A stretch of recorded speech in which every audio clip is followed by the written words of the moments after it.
Saudações fraternas a todos os que nos assistem. Começamos o programa de hoje tratando no tema livre da pena de morte após a execução de um brasileiro na Indonésia. Depois, no quadro Espiritismo Responde, nós vamos falar sobre as diferenças entre provas e expiações, termos bastante usados no nosso meio espírita. E, finalmente, no quadro As Razões dos Fatos, nós vamos falar sobre os missionários da ciência e Nikola Tesla, um contemporâneo de Albert Einstein. Então, a partir de agora com vocês, mais um Diálogo Espírita.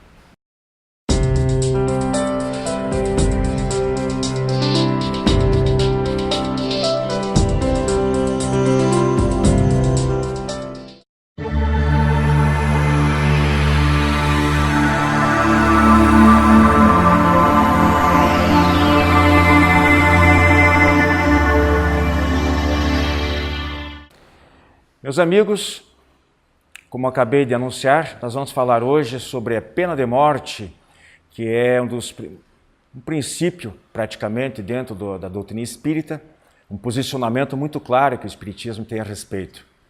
Eu estou hoje aqui na companhia dos amigos Carlos Parchin e o Gilberto Luiz Tomasi, que vão nos ajudar a desenvolver o tema.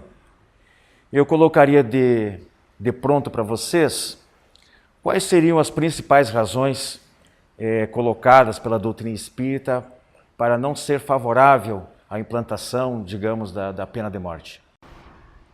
Bem, eu acho que eu colocaria em primeiro lugar que a lei natural, a lei divina é perfeita e cabe a ela dar seguimento na vida dos seres, assim como da própria natureza.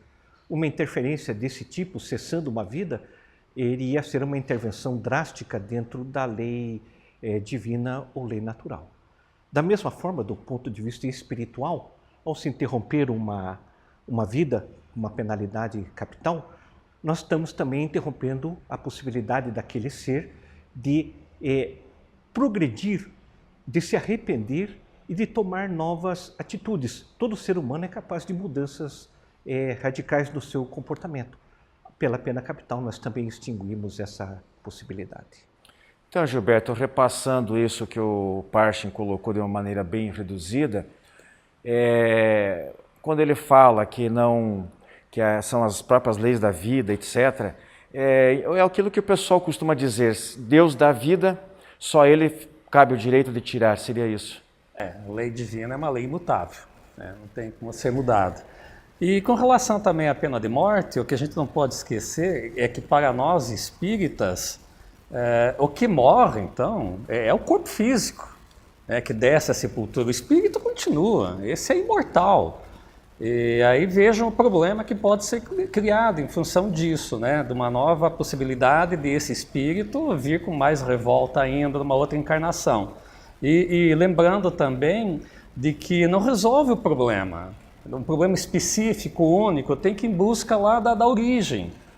O problema continua, ele foi lá morto, o outro vai ser morto também, mais dia, menos dia, e o problema está aí, do tráfico que foi o caso. O Gilberto está colocando aqui, já tá antecipando o que a gente vai discutir no próximo parágrafo, digamos assim, relativo ao brasileiro que foi executado na Indonésia por tráfico de drogas. Existe um outro no corredor da morte também, já praticamente, só não tem a data definida, né? E o que eu entendo, né, Parchin e Gilberto, eu concordo plenamente com vocês, porque pode ser até um agravante, né? O indivíduo é tirado do convívio social, que poderia talvez ser punido de uma outra maneira, né? E a revelia, às vezes, se revolta, e tem um problema da obsessão, que muitos deles não se conformam e depois ainda voltam, sei lá, para perseguir o carrasco, ou o legislador, ou aquele advogado que não trabalhou, que na opinião dele não trabalhou direito. Seria esse o caso? É verdade, porque o direito primordial à vida talvez seja aquele que está mais arraigado dentro de nós. Quando nos tira uma coisa, nós normalmente ficamos revoltados. Imagina nos tirar a vida, como o Gilberto colocou. O espírito permanece com todas as suas potencialidades, capacidades, seja o que for.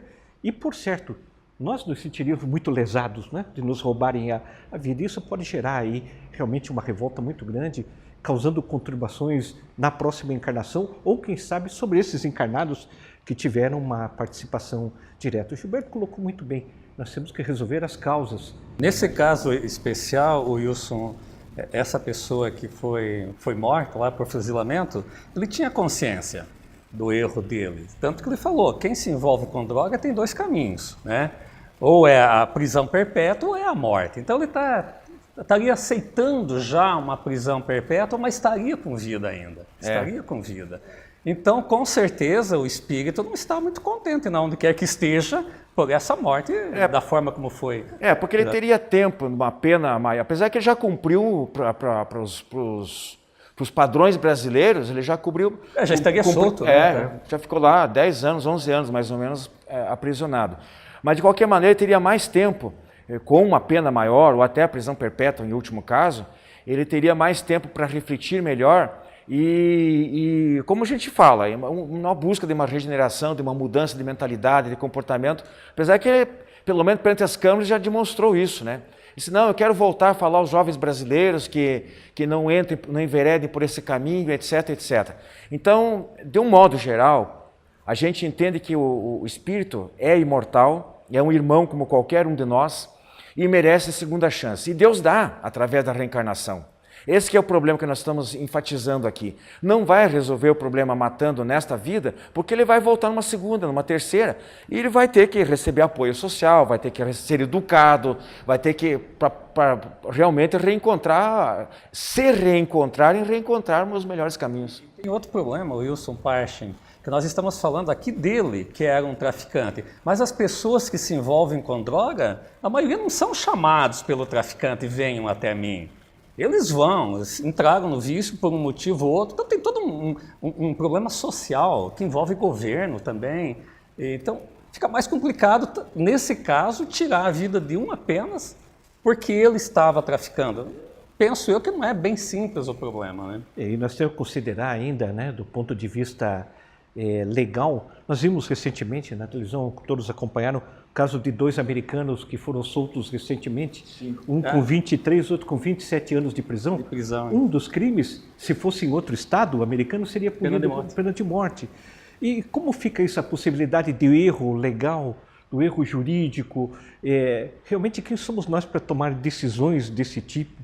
Eu acho que, claro, temos o livre-arbítrio, as leis têm que ser respeitadas e pensadas. Isso que falamos é do ponto de vista da doutrina espírita, né? Pois é, eu queria puxar esse aspecto juridicamente analisando. Você lembrou bem, o Centro de Informações sobre Pena de Morte lá dos Estados Unidos, onde teve esse caso agora, foi com 39 anos.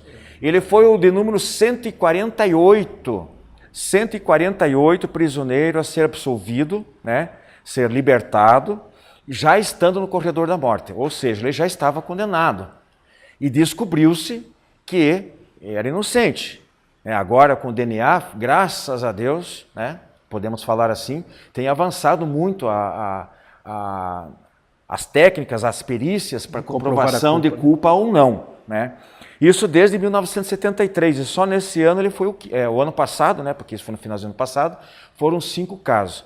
Então tem todos esses problemas de erros judiciais, de não resolver o problema do ponto de vista espiritual. Eu vejo mais, eu acho que independente, nós vamos falar agora da necessidade de se respeitar a legislação dos países, no caso a Indonésia, mas eu vejo a pena de morte como uma espécie de vingança social. Ela praticamente assina um atestado de burrice ou de incompetência embaixo, eliminando o indivíduo, porque ela se sente incompetente para regenerá-lo. Como ela não consegue recurso nenhum para colocar o camarada na linha de novo, então ela bane ele da vida. É mais ou menos isso, né? E isso cria um problema muito grande, porque numa situação nossa, vendo o nosso lado aqui, onde nós vivemos, cheio de problemas, parece que é a solução, como se falou, né? Elimina, e a gente vê que não funciona, então a gente quer eliminar todo mundo também. Está errando, eliminando, a gente resolve. Então é bem complicado, né, Parchin? Agora, Parchin, eu queria puxar que a gente tecesse alguns comentários. além do que já foi colocado sobre esses indivíduos que estavam usando o seu livre-arbítrio. Então, eles sabiam bem dos riscos que estavam correndo, né? Nós falávamos aqui em off, que li hoje a respeito, de que há avisos contundentes a respeito. Quando o avião está aterrissando em Jakarta, que é a capital da Indonésia, eles já avisam que vai para o paredão de fuzilamento. Dentro do aeroporto, no saguão, também há vários avisos. Eles insistiram. Muito bem. Mas o que eu quero colocar aqui também é a postura do governo brasileiro. Eu acho, aqui tomo a liberdade de dizer que, para mim, foi uma grande hipocrisia, porque num país onde ocorrem 176 homicídios por dia, e eu nunca vi a presidente ou o ministro da Justiça, por exemplo, mandar um telegrama de condolências para uma família que perde, às vezes, uma criança, uma bala perdida, porque tem um conflito armado lá no morro, eles são incompetentes para resolver. Então, quando há esse estado de coisas, depois eles virem fazendo apelo humanitário, querendo dizer que respeitam a legislação do outro país, mas que um apelo humanitário, apelar até para o Papa, eu vejo com certa reserva esse tipo de comportamento. Eu não sei se vocês concordam. Até porque abriria um precedente perigoso para aquele país que tem aquela lei. Porque se um é perdoado, o outro também vai querer, vai apelar para o Papa e não sei mais para quem, né? Então eu acho que as coisas têm que ser vistas de menos tolerância e um pouco mais de disciplina, um pouco mais de rigor. Eu não sei se concorda, Parche, mas nós poderíamos talvez tentar encontrar um meio termo entre a impunidade que vigora no Brasil com medidas extremas como a da Indonésia, né? Não tenho dúvida que nós precisamos achar como gerir a nossa sociedade. E isso realmente, nós temos um problema muito grande. Para realmente ter um sistema, não? Gilberto, que nos permitisse a ressocialização e realmente a punição daquele que comete o delito. Nós temos que lembrar que a lei humana é para ser seguida. O Cristo deu um exemplo muito bom disso. Quando ele disse, dai a César o que é de César e a Deus o que é de Deus. E ele se referia ao imposto, não é? Que era um direito romano daquela época. E nós temos que seguir as legislações. Podemos não concordar com a legislação da Indonésia, mas temos que respeitá-la. E o próprio governo brasileiro tinha que entender isso também, porque realmente se colocou isso da mídia, isso aparece. Então vamos trabalhar em cima. Mas realmente esse número imenso de sofrimento que nós temos no país nem é noticiado muitas vezes. E o que chama atenção, aproveitando o que o Wilson acabou de falar, é que houve uma grande manifestação por parte da população para que a nossa presidente pedisse clemência. Ora, e as pessoas que morrem em corredores de hospital, ninguém pede clemência?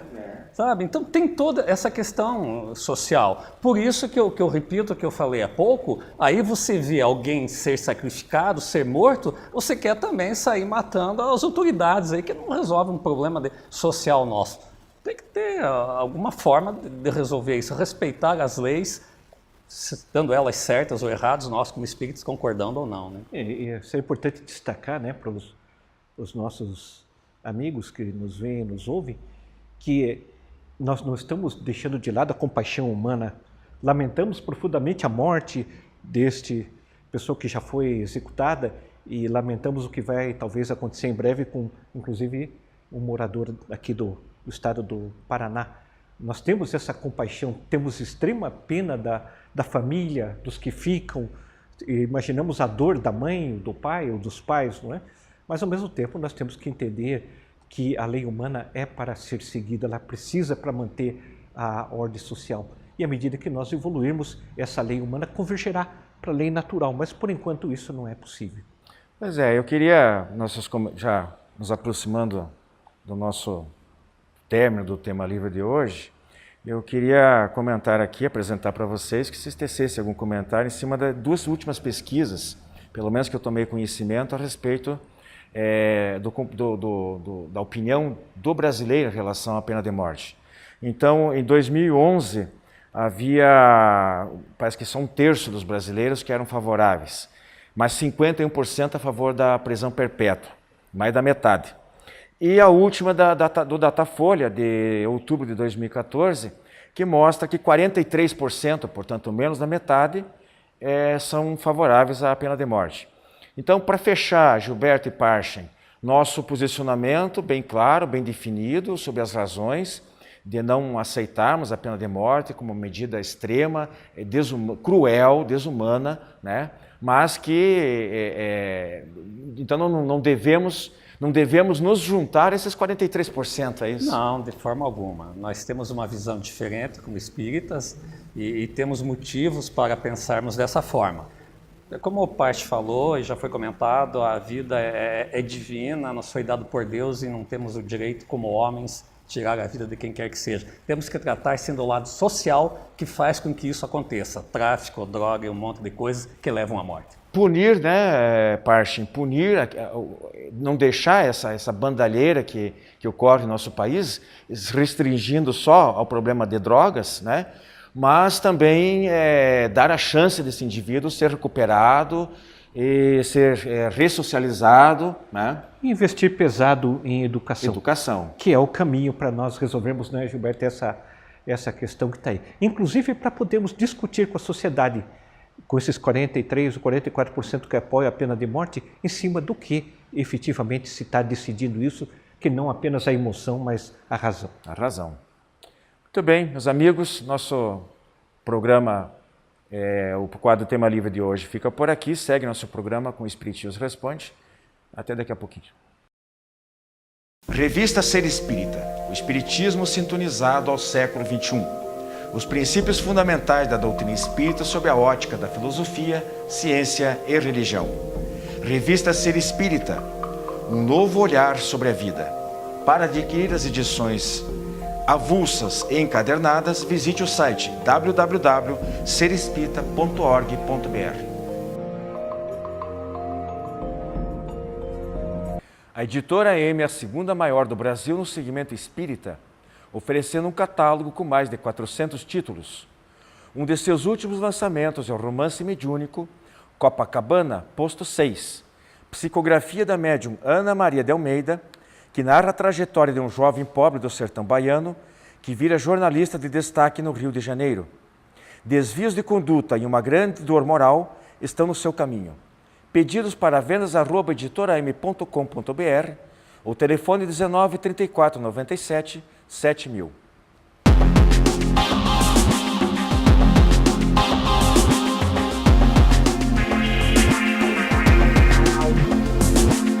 Olá, amigos. No quadro Espiritismo Responde de hoje, como de hábito, temos aqui duas perguntas que iremos responder à luz da doutrina espírita. A primeira pergunta que nos foi enviada é uma pergunta que causa assim, uma certa confusão entre aqueles que não são espíritas, são seguidores da doutrina espírita, são admiradores tal, e não tem ainda um conceito formado do que seja, com relação à prova ou expiação. O que é prova e o que é expiação? Bom, dizem os espíritos que tanto as provas como as expiações, as tribulações que formam, são as tribulações que formam o quinhão de cada um na sua encarnação. Então, tanto prova como expiação, no sentido absoluto do vocábulo, nós poderíamos dizer o seguinte, que expiação seria o castigo, eu não gosto muito dessa palavra castigo, desse termo, mas enfim, seria o castigo ou a pena imposta para o espírito para o resgate de uma falta. Sendo que o culpado, então, o espírito, ele tem total conhecimento da causa da sua expiação, ou seja, ele sabe o porquê e ele irá expiar tal situação. Ele tem noção do problema. Então, a gente entende que, nesse sentido, a expiação seja imposta por determinismo, ou seja, pela vontade divina. Você sabe o que você tem que fazer, você vai ter que fazer isso, vai passar por isso e ponto final. Não é uma escolha do espírito, seria um determinismo, uma vontade divina, então.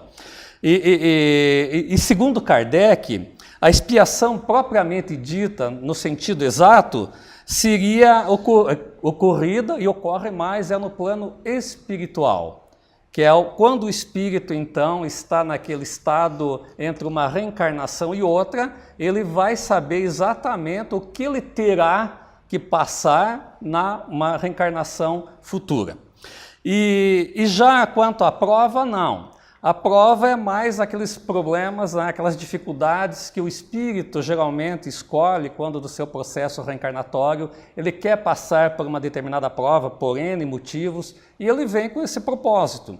E às vezes, chegando aqui, esquecendo logicamente do que foi prometido, ele não dá conta disso. Então são as provas que ele tem que passar. Ele sabe exatamente por que ele se propôs a isso, que é diferente, não foi nada imposto. Ele escolheu isso. Então, basicamente, seria essa a diferença entre prova e expiação.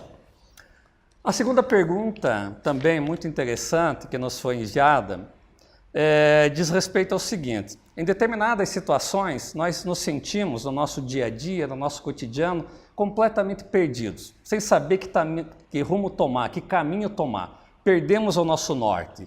De que forma a doutrina espírita explica isso? Por que isso acontece? Então vamos aos fatos. Não saber ou não entender ou não compreender exatamente o que a gente vai passar, o porquê disso tudo, tem suas razões. Tem as suas razões. Às vezes nós nos sentimos assim, de uma forma desgostosa da vida, sem sentido para a vida, porque nós perdemos a noção do tempo e espaço daquilo que a gente está vivenciando. Pode até ser também por uma questão de um processo leve de obsessão, seja através de encarnado para encarnado ou desencarnado para encarnado. E nesse caso, quando a gente não sabe exatamente o que fazer, não sabe o porquê das razões dos fatos, a melhor coisa a fazer é ficar no silêncio, é se calar, é entrar em estado de vigilância, em estado de oração, pedir proteção para que nós tenhamos noção de que caminho tomar, que rumo seguir. É bastante complicado falar na parte teórica, mas não tem outra solução. É parar, analisar, fazer uma introspecção, um olhar para dentro de si mesmo, ver o que pode estar certo ou errado, fazer uma revisão dos nossos atos, das nossas ações, para que possamos aí então seguir em frente. Lembrando sempre, nesse caso, do orai e vigiai, que nós com certeza teremos a compreensão e a certeza que não estamos sós. Estamos sempre bem acompanhados dos nossos espíritos protetores, dos nossos mentores espirituais e principalmente da ajuda que vem do mundo, né, celestial, de Deus e do nosso Mestre Jesus. Muito obrigado pelas perguntas e continue mandando no e-mail que se encontra abaixo para que nós possamos respondê-las à luz da doutrina espírita. Muito obrigado a todos, fiquem na paz de Deus.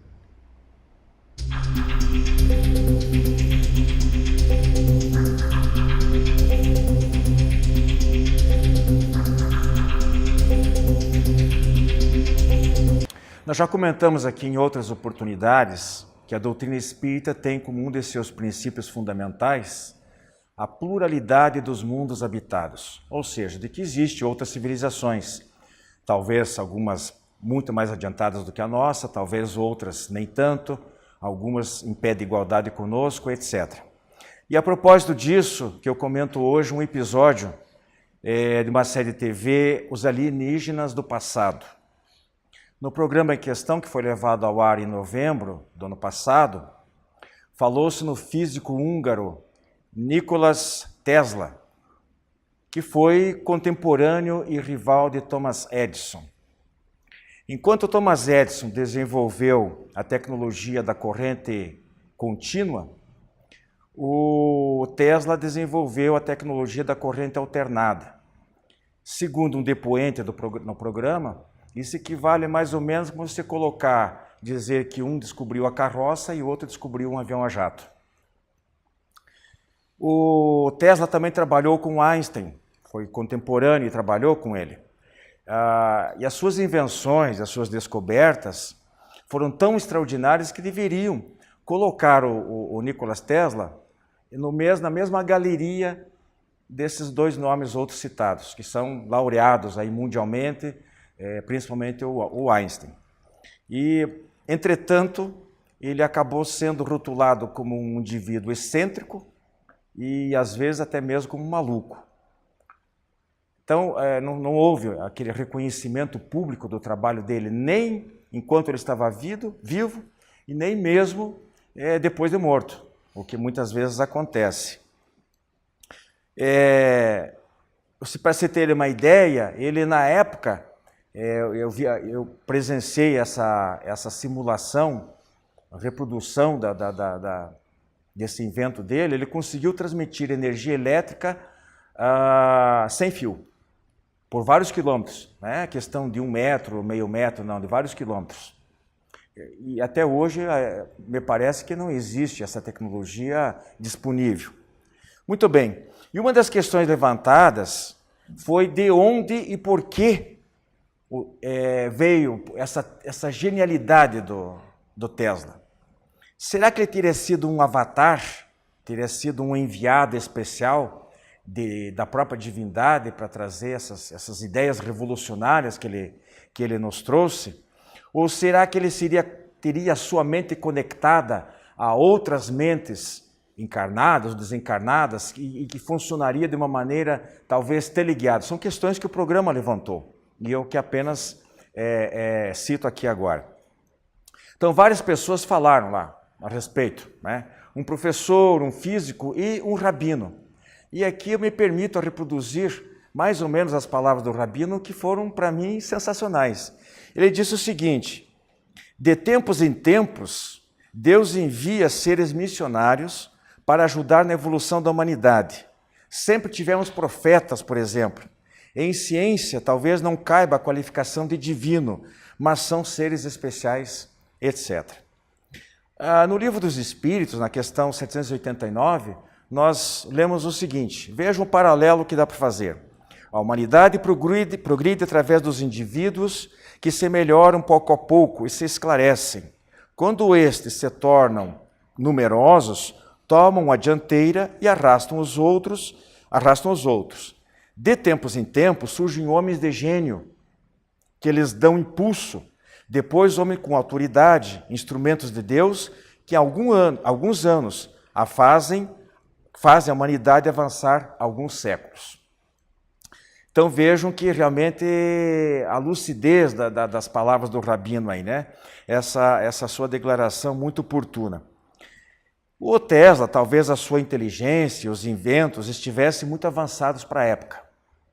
Ele inventou, por exemplo, um tal de um raio da morte, que seria para derrubar vários aviões ao mesmo tempo, ou atingir vários navios, mas ele sempre propalava, ele tinha uma visão humanista da coisa. Então ele dizia que isso só poderia ser usado em legítima defesa. Aliás, a eletricidade, tanto o fato de ser em corrente alternada, como a ideia de transmitir sem fio, ele pretendia dessa maneira porque ele achava que ficaria muito barato e daí estaria disponível a energia de graça para todo mundo.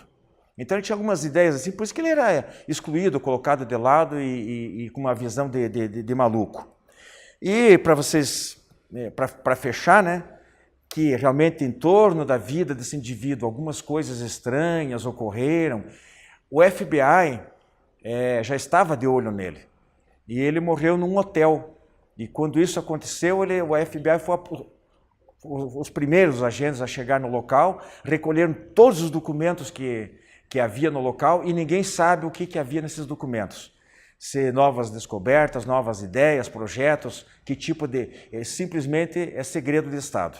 Então, meus irmãos, esse paralelo aí em relação ao Nikola Tesla, um nome desconhecido para a imensa maioria das pessoas, para mim inclusive até então, que surpreende pela vida, eu que vi o documentário todo, uma descrição de realmente uma pessoa espetacular, uma pessoa genial e de uma moral elevada, de pensamentos muito altruístas em relação ao bem-estar da humanidade.